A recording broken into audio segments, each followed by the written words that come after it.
Hello and welcome to another Wednesday audio tutorial with me, Harry Quinn. This time I'm going to be looking at my new drum machine, how I've been using it on TikTok and Instagram jamming videos. So I just thought I'd take you through literally how to turn it on and get to a beat hopefully fairly quickly. So first of all, turn it on. You'll be hearing it mono into my recorder here.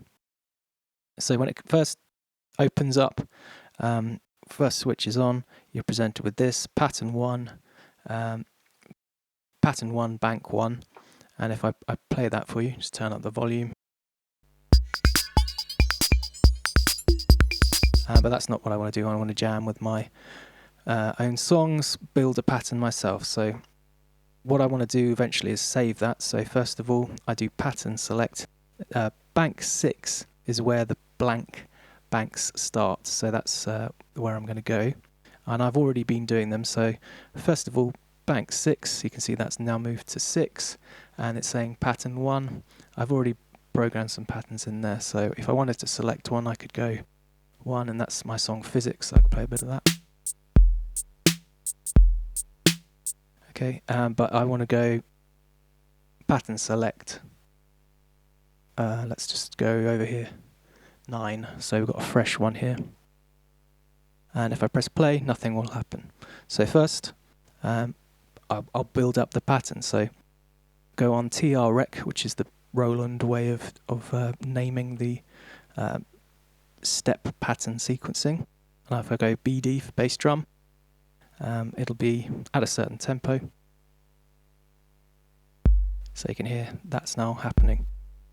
And if I now add another one, I've got 2 kick drums. Then snare, I want to add a snare here and here.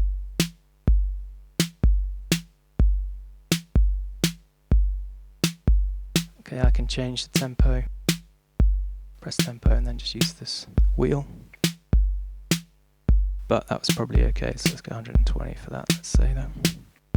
Okay, and now I go to closed hi-hat and I maybe want to do something like this.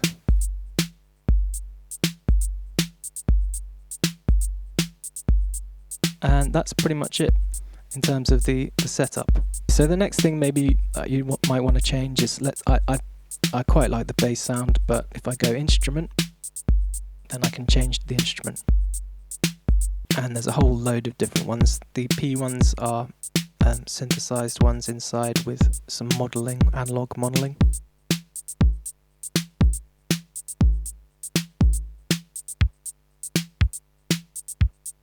But let's say I'm happy with the 808. I can change the decay of that, super short. Or I can change the tuning to low. Increase the decay.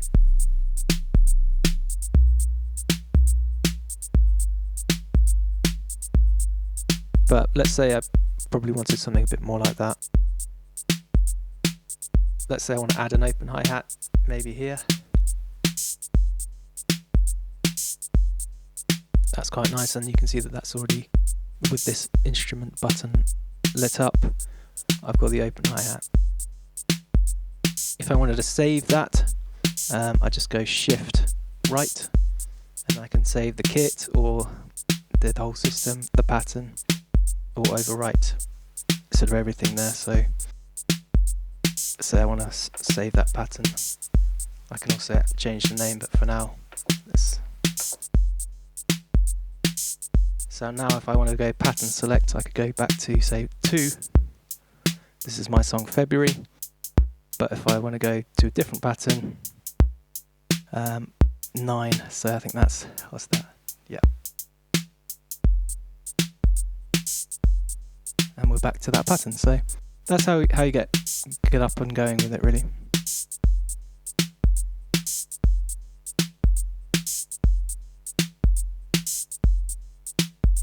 One quite nice thing is master effects, so if I press that, it's already set for me.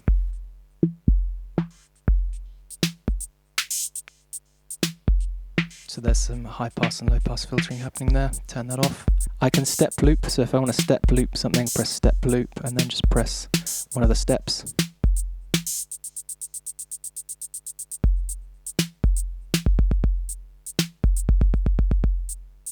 which is quite nice.